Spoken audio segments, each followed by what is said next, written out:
The evening air carried a chill as Maya Chen walked down the dimly lit street, her hand instinctively resting on her rounded belly. At 7 months pregnant, every step required careful consideration, but she had made this walk countless times before. The small martial arts studio where she taught was only 6 blocks from her apartment, and she preferred walking to driving whenever possible. Maya didn't look like what most people expected when they heard the words Krav Maga Instructor. Standing barely 5 feet tall with a petite frame that was now expanded by pregnancy, she often faced skeptical looks from new students.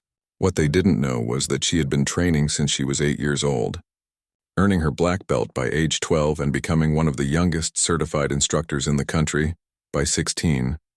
The studio had been her sanctuary for the past 4 years. She had built a loyal following of students who respected her skills and dedication.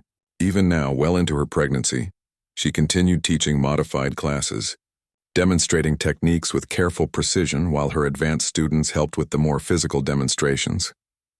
As she turned onto Maple Street, the familiar hum of evening traffic began to fade. This particular stretch was always quieter, lined with old oak trees that created deep shadows between the streetlights. Maya had never felt unsafe here before, but tonight something felt different. Her heightened senses, sharpened by years of martial arts training, picked up on subtle changes in the environment around her. 3 figures emerged from behind a parked van, about 50 yards ahead. They moved with the deliberate casualness of people trying too hard to appear normal. Maya's training kicked in immediately, her mind automatically assessing potential threats and escape routes. She slowed her pace slightly, buying herself time to observe and plan. The men appeared to be in their 20s, dressed in dark clothing that helped them blend into the evening shadows. They began walking in her direction, their movements becoming more coordinated as they drew closer. Maya recognized the pattern instantly. It was the same tactical approach she taught her students when practicing group scenarios. Her phone was in her purse, but reaching for it now might escalate the situation unnecessarily. Instead, she maintained her steady pace while mentally cataloging everything about her surroundings. The nearest house with lights on was about 30 yards to her left. A small alley connected this street to the next block, roughly 20 yards behind her current position. The pregnancy had changed many things about her physical capabilities, but it hadn't dulled her strategic thinking. If anything, the protective instincts that came with expecting a child had made her more alert, more aware of potential dangers. She had spent months adapting her techniques to work with her changing body, understanding that she might need to defend not just herself, but her unborn child. As the distance between them closed, Maya could see the men more clearly. The one in the center appeared to be the leader, his confident stride and the way the others deferred to his positioning making this obvious. He was tall and muscular, probably used to intimidating people through size alone. The other 2 flanked him slightly, creating a formation that would be difficult to escape from in a straight line. Maya's breathing remained controlled and steady, just as she had taught hundreds of students over the years. Panic was the enemy of effective self-defense. Clear thinking and precise action were what saved lives in dangerous situations. She had drilled this philosophy into her students countless times, never imagining she would need to rely on it so completely herself. The men were now close enough that she could hear fragments of their conversation. Their words confirmed what her instincts had already told her. This was not a chance encounter. They had been watching, waiting for what they perceived to be an easy target. A pregnant woman walking alone represented vulnerability in their minds, an opportunity that required minimal effort and carried little risk. Maya allowed herself a small, grim smile. These men were about to learn that appearances could be dangerously deceiving. Her pregnancy might have changed her center of gravity and limited some of her mobility, but it had also given her something she had never possessed before, a fierce, primal determination to protect her child at any cost. The streetlight ahead cast long shadows across the pavement, creating a natural boundary where the confrontation would likely begin. Maya used these final moments to center herself, drawing on years of training and experience. Her body might be different now, but her mind remained as sharp as ever. The techniques might need to be modified, but the principles remained the same. She thought briefly of her students, particularly the women who had come to her classes after experiencing their own encounters with predators. She had taught them that true strength came not from size or aggression, but from knowledge, preparation, and the will to fight back when necessary. Tonight, she would be putting those same lessons to the ultimate test. The three men continued their approach, their confidence growing with each step. They saw exactly what they expected to see: a small, pregnant woman with no visible means of defense. What they failed to notice were the subtle signs that would have warned a more experienced predator. The way she moved with precise control despite her condition, the alert positioning of her head, and the fact that her hands remained loose and ready at her sides rather than protectively clutched around her purse. Maya took one last deep breath as the gap between them narrowed to just a few yards. The confrontation was about to begin, and she was as ready as anyone could be for what was coming next. The leader of the group stepped forward with practiced confidence, his voice carrying the tone of someone accustomed to getting what he wanted through intimidation. "Hey there, pretty lady. Walking all alone tonight? That doesn't seem very safe." His companions spread out slightly, blocking potential escape routes with movements they had clearly rehearsed before. Maya stopped walking and turned to face them directly, her posture remaining calm but alert. "I'm fine, thank you. Just heading home." Her voice was steady, betraying none of the adrenaline that was now coursing through her system.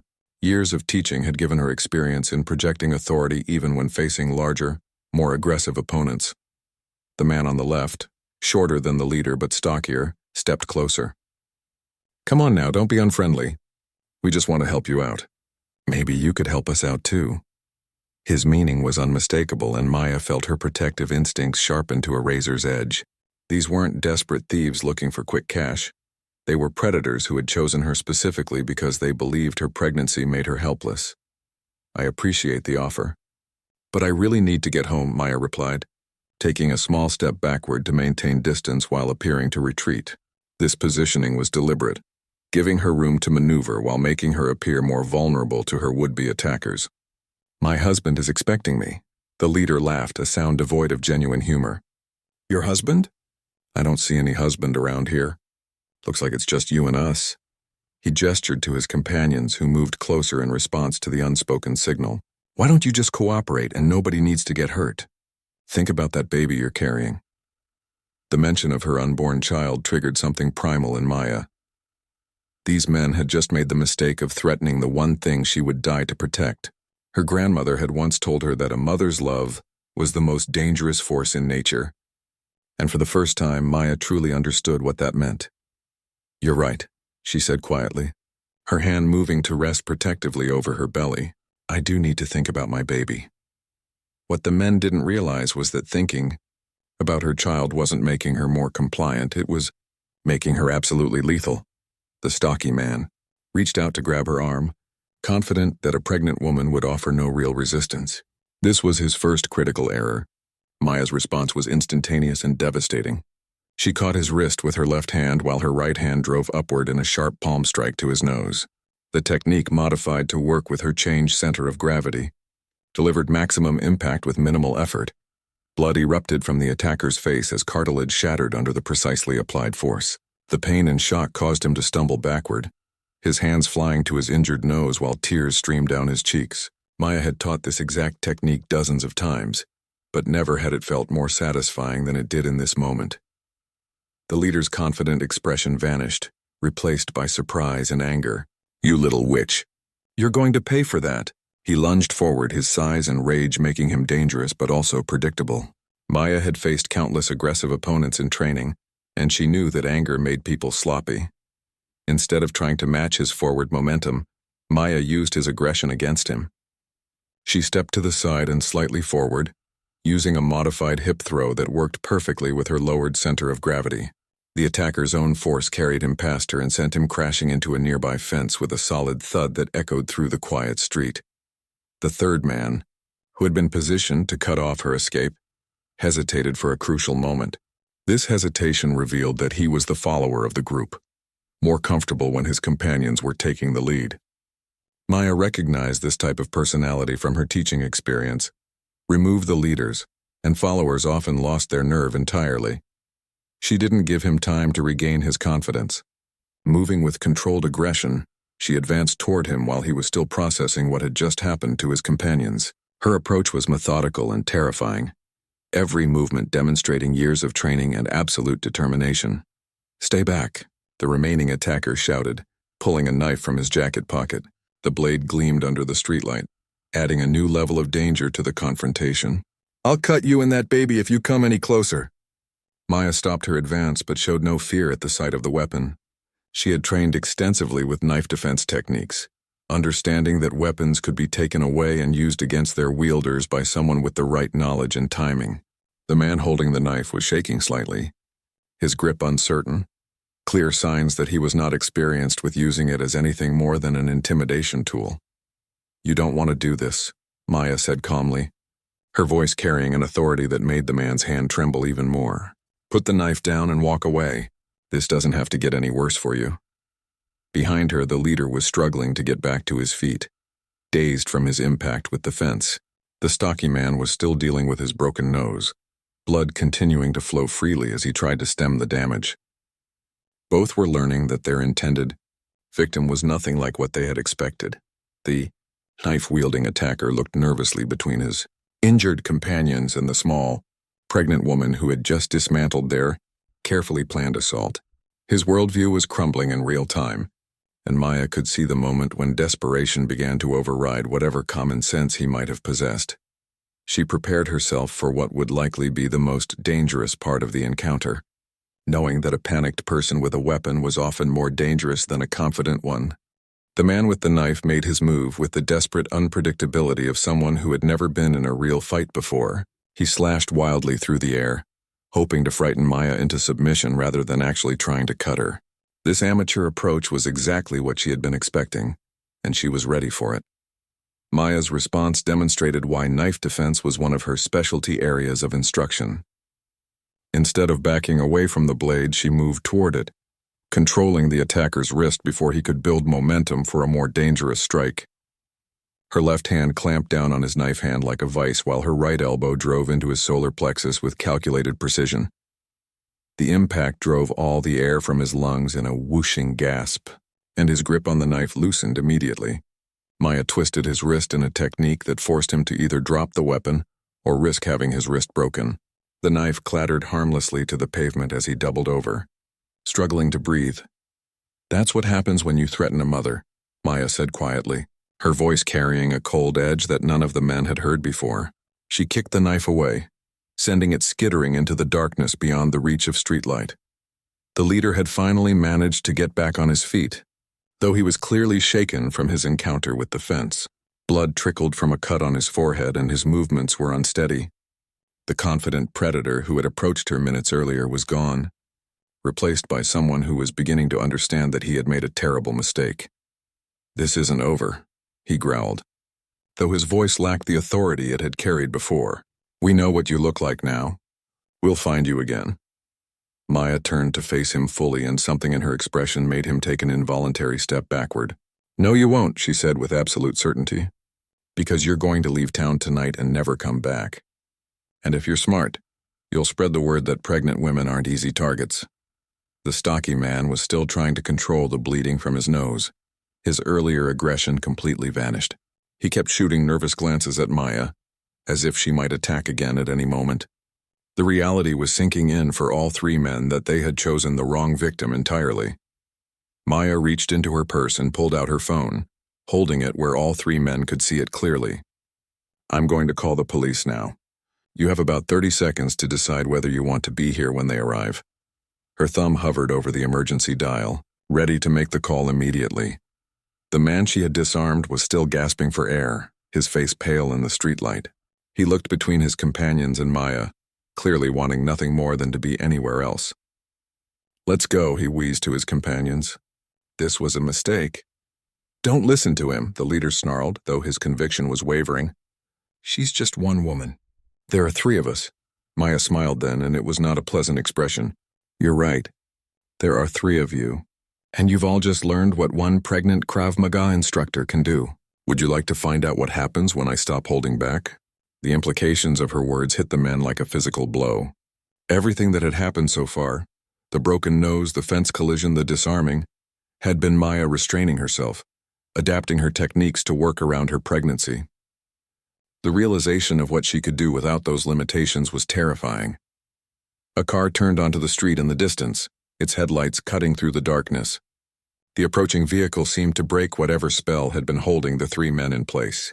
The one with the broken nose turned and ran first, followed quickly by the man Maya had disarmed. Both disappeared into the shadows between houses, their footsteps echoing as they fled. The leader stood his ground for a few more seconds, his pride warring with his survival instincts. Maya simply watched him calmly, her phone still ready to call for help. Finally, self-preservation won out over ego. "This isn't finished," he muttered, though the words carried no real threat. "Yes, it is," Maya replied firmly. "And if you're smart, you'll make sure it stays finished." He backed away slowly at first, then turned and jogged after his companions, disappearing into the same shadows that had swallowed them.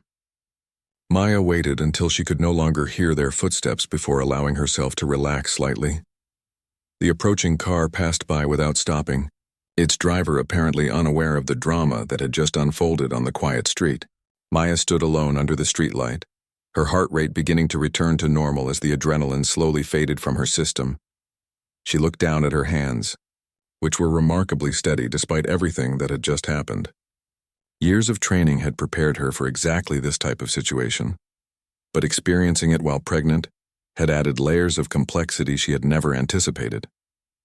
The protective instincts that came with carrying a child had enhanced her fighting abilities in ways she was only beginning to understand. Maya began walking again, continuing toward her apartment with measured steps. Her body felt different now, not from the pregnancy but from the knowledge that she had just proven something important to herself. She could still protect herself and her child, regardless of what anyone else might think about her current physical condition. The remaining blocks to her apartment passed quietly, but Maya remained alert until she was safely inside her building. The encounter had reminded her that danger could appear anywhere at any time, and that being prepared wasn't just about her own safety anymore. Maya climbed the 3 flights of stairs to her apartment, each step feeling heavier than usual as the adrenaline continued to fade from her system. Her hands shook slightly as she fumbled with her keys, the reality of what had just happened beginning to sink in fully. She had defended herself successfully, but the encounter had shaken her more than she wanted to admit. Once inside, she locked the door and engaged the security chain before moving to the window that overlooked the street. The area appeared quiet and normal, with no sign of the 3 men who had threatened her just minutes earlier. She pulled the curtains closed and turned on several lights, needing the brightness to chase away the shadows that seemed to linger at the edges of her vision. Her husband David wouldn't be home from his business trip until tomorrow evening, which meant she had the night alone to process what had happened. Maya walked to the bathroom and looked at herself in the mirror, surprised to see that she appeared completely normal. No cuts, no bruises, no visible signs of the confrontation that had just taken place. She placed both hands on her belly, feeling for any signs that the stress might have affected the baby. The little one was moving normally, apparently unaware that they had just been part of their first fight. Maya found herself talking softly to her unborn child, reassuring both of them that everything was going to be okay. The phone call to the police took longer than expected.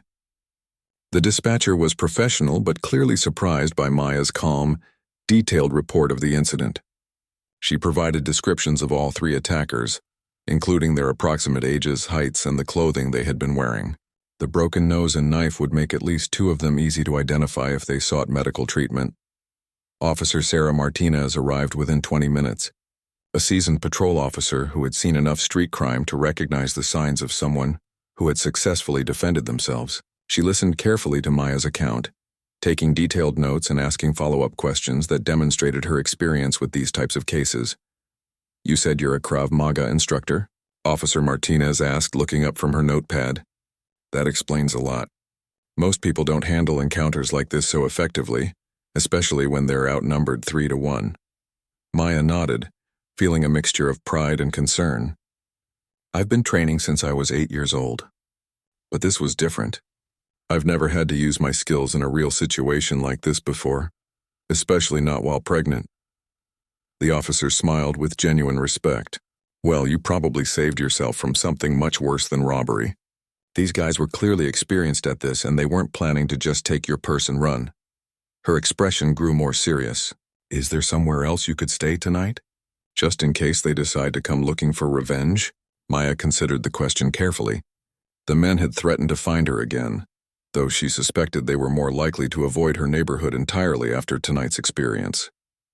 Still, being alone while pregnant wasn't ideal under the circumstances. I'll call my sister, Maya decided. She lives across town and her husband is a police officer too. I can stay there until David gets back tomorrow. Officer Martinez nodded approvingly. That's smart. These types of predators usually move on to easier targets once they realize someone can fight back. But it's better to be safe.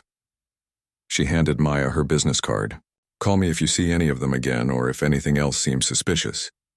After the officer left, Maya packed an overnight bag and called her sister Lisa. The conversation was difficult, with Lisa alternating between shock at what had happened and admiration for how Maya had handled it. Within an hour, Maya was settled in her sister's guest room, surrounded by the familiar comfort of family. I still can't believe you took on 3 guys while pregnant, Lisa said as they sat in her kitchen drinking herbal tea. Weren't you scared for the baby? Maya had been thinking about this question since the encounter ended. Actually, being pregnant made me more dangerous, not less. I've never felt that level of protective instinct before. It was like every technique I've ever learned became more powerful, because I wasn't just fighting for myself anymore. Her brother-in-law, Mike, a veteran police officer, joined the conversation when he got home from his shift. His perspective provided additional insight into the criminal mindset that Maya had encountered. Predators like that specifically target people they perceive as vulnerable, he explained. Pregnant women, elderly people, anyone who looks like they can't or won't fight back. What they don't realize is that sometimes the most dangerous person is someone who's protecting something more important than themselves. The 3 of them talked late into the night, processing the events and their implications. Maya found herself analyzing every moment of the encounter, thinking about what she could have done differently and what lessons she could share with her students. This is going to change how I teach, she realized aloud. I need to develop specific programs for pregnant women, for parents, for anyone who might need to protect not just themselves, but someone they love. Lisa squeezed her sister's hand supportively. You've always been strong, Maya. But tonight you discovered something even more powerful than strength. You found out what it means to have something worth fighting for. As Maya finally settled into bed in the guest room, she reflected on how much had changed in just a few hours. She had walked home from work as one person and would wake up tomorrow as someone who had proven to herself that motherhood and power were not mutually exclusive. The baby moved gently in her womb, and Maya placed her hand over the spot, whispering a promise. I'll always protect you, little one, always. The events of the evening had shown her that this wasn't just a promise she could make, it was one she could keep. Maya woke the next morning feeling different than she had in months. The pregnancy fatigue that had been her constant companion seemed lighter somehow, replaced by a renewed sense of confidence and purpose. She had slept surprisingly well considering the events of the previous evening, her body apparently having processed the stress and adrenaline completely. Lisa had already left for work, but she had left a note encouraging Maya to stay as long as she needed. However, Maya felt ready to return to her normal routine. The encounter with the 3 men had been frightening, but it had also proven something important to her about her capabilities as both a martial artist and an expectant mother. The drive back to her apartment revealed no signs of the previous night's confrontation. The street looked exactly as it always had, peaceful and ordinary in the morning sunlight. Maya parked and walked the same route she had taken the evening before, noting how different everything felt in daylight. The shadows that had concealed her attackers were gone, replaced by the normal bustle of people heading to work. At her apartment, Maya found a message from Officer Martinez, confirming that patrol units had been increased in the area and asking her to call with any new information. There was also a voicemail from David, who had called while she was at Lisa's house. His voice was cheerful and excited as he talked about his business meetings and his eagerness to get home. Maya decided not to tell him about the attack over the phone. This was a conversation that needed to happen in person, where she could reassure him with her presence that she was completely unharmed. David worried about her enough already, especially since the pregnancy had progressed. and she didn't want him to spend his entire flight home imagining worst-case scenarios. The martial arts studio felt like a sanctuary when Maya arrived for her afternoon classes. The familiar smell of the mats and the sight of students warming up brought a sense of normalcy back to her world. Several regular students asked about her absence from the morning session, and Maya simply explained that she had stayed with her sister overnight. Her first class was with a group of women who had been training with her for over a year. These students knew her well enough to sense that something had changed, even though Maya tried to maintain her usual teaching demeanor. The techniques she demonstrated seemed sharper somehow, more urgent in their application. "Sensei, you seem different today," observed Jennifer, one of her most dedicated students, "more intense than usual." Maya paused in her demonstration of a wrist escape technique, considering how much to share.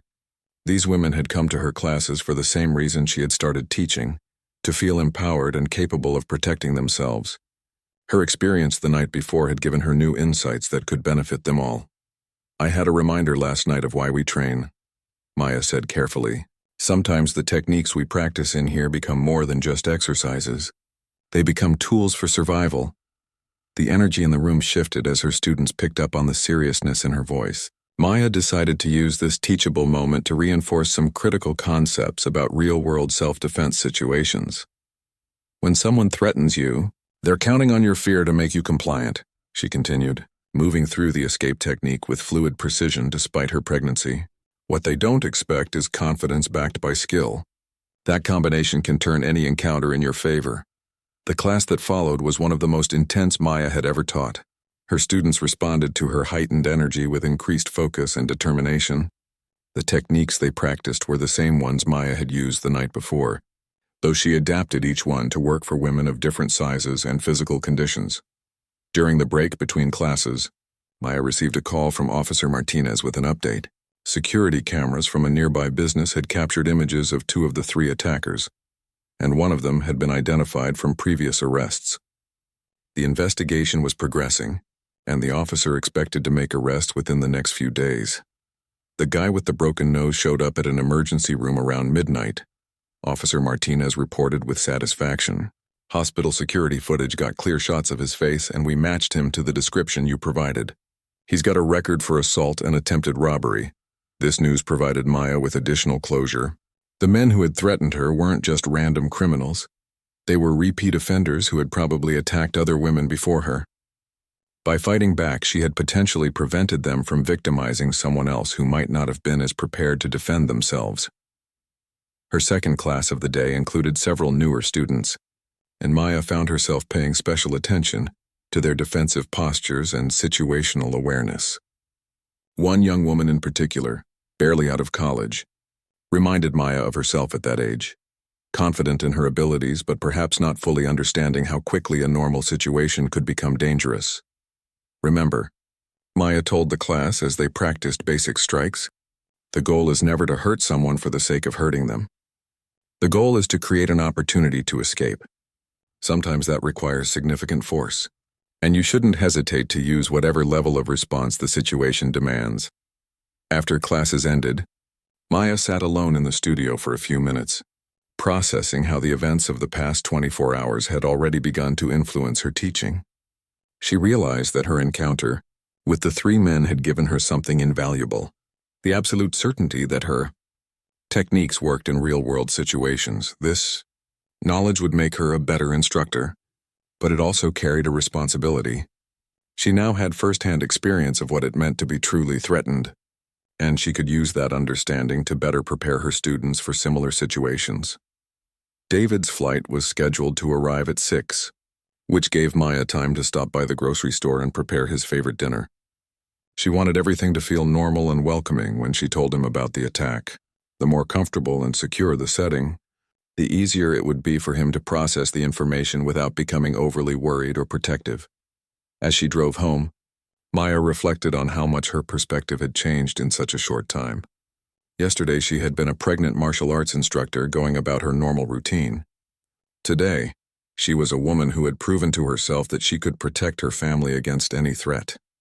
The difference between those 2 identities was profound, and she suspected it would continue to shape who she became, as both a mother and a teacher. David's face went through a series of emotions as Maya told him about the previous night's encounter. Shock gave way to concern, then to anger at the men who had threatened his wife and unborn child, and finally to a kind of awed respect for how she had handled the situation. 3 guys? He repeated, shaking his head in disbelief. And you took on all 3 of them while 7 months pregnant? Maya reached across the dinner table and took his hand. I did what I had to do to protect myself and our baby. Everything I've trained for my entire life prepared me for that moment. David was quiet for a long time, processing the full implications of what could have happened. I've always known you were strong, he said finally. But hearing about this makes me realize I never truly understood what that meant. You weren't just defending yourself, you were defending our child before it's even born. The conversation continued late into the evening, with David asking detailed questions about every aspect of the encounter. His background in security systems gave him a technical appreciation for the tactical decisions Maya had made, while his love for her provided the emotional context for understanding how frightened and proud he felt simultaneously. The police think they'll make arrests soon, Maya explained. Officer Martinez said these guys have done this before, which means other women weren't as fortunate as I was. 3 days later, Officer Martinez called with the news that all 3 attackers had been arrested. The man with the broken nose had been identified through hospital records, and he had quickly provided information about his accomplices in exchange for a reduced sentence. Security footage from multiple locations had provided additional evidence, making the case against them very strong. The leader has a history of targeting pregnant women specifically, Officer Martinez revealed during her call. You weren't his first victim, but thanks to your actions, you'll probably be his last for a very long time. This information reinforced Maya's decision to channel her experience into her teaching. She began developing a specialized self-defense program specifically designed for pregnant women, understanding that they faced unique challenges and vulnerabilities that required adapted techniques. The new program launched 2 weeks later with an enrollment that exceeded her expectations. Word had spread through the community about the pregnant instructor, who had successfully defended herself against multiple attackers, and women in similar situations wanted to learn from her experience. The most important thing to understand, Maya told her first class of expectant mothers, is that being pregnant doesn't make you helpless. It changes your capabilities, but it doesn't eliminate them. In many ways, it can make you more determined and therefore more dangerous to anyone who threatens you. The class included women at various stages of pregnancy, from barely showing to nearly full term. Maya worked with each one individually, helping them understand how to adapt basic self-defense techniques to work with their changing bodies and altered centers of gravity. One student, Carmen, was particularly motivated. She was 8 months pregnant and had experienced harassment while walking to work. I felt so vulnerable, she admitted after class, like there was nothing I could do to protect myself or my baby.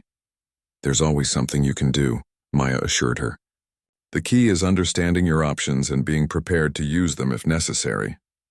As the weeks passed, Maya noticed changes in all her students, not just those in the pregnancy program. Her own experience had given her teaching a new depth and authenticity that resonated with everyone who trained with her. She spoke about self-defense not as theoretical concepts but as practical tools that had real-world applications. The local newspaper eventually ran a story about Maya and her unique program. The article focused on her philosophy that motherhood and personal empowerment were complementary rather than conflicting concepts. The response was overwhelmingly positive, with requests for interviews and inquiries about expanding the program to other locations. 2 months after the attack, Maya received a letter forwarded through the police department. It was from the wife of one of her attackers, apologizing for her husband's actions and thanking Maya for not seriously injuring him. The woman revealed that her husband's arrest had been a wake-up call that led him to seek help for his substance abuse and criminal behavior. Maya read the letter several times, feeling a complex mixture of emotions. She had never considered the possibility that her actions that night might have positive consequences beyond her own protection. The realization that defending herself had potentially prevented other attacks while also serving as a catalyst for one man's rehabilitation was both humbling and empowering. David found her in the nursery they had been preparing, holding the letter and staring thoughtfully at the crib they had recently assembled. "Penny for your thoughts?" he asked gently. "I've been thinking about that night," Maya replied, "and how it changed everything. Not just for me, but apparently for other people too. I defended my family, but somehow that act of protection rippled out to affect people I'll never meet. Their daughter was born 6 weeks later, a healthy baby girl they named Sophie. As Maya held her newborn child for the first time, she thought about the promise she had whispered that night on the dark street. She had vowed to always protect this little life, and that promise had shaped everything that followed. Years later, as Sophie grew into a confident young girl who showed early interest in martial arts, Maya would tell her the story of the night she was protected before she was even born. It became a family legend about the power of a mother's love and the importance of being prepared to stand up for what matters. Most of the 3 men who had chosen the wrong target that evening had unknowingly contributed to a legacy that extended far beyond their failed attempt at intimidation. They had helped create a teacher who could speak from experience about the realities of self-defense, a program that empowered vulnerable women, and a family story that would inspire future generations to never underestimate the power of someone who has something precious to protect.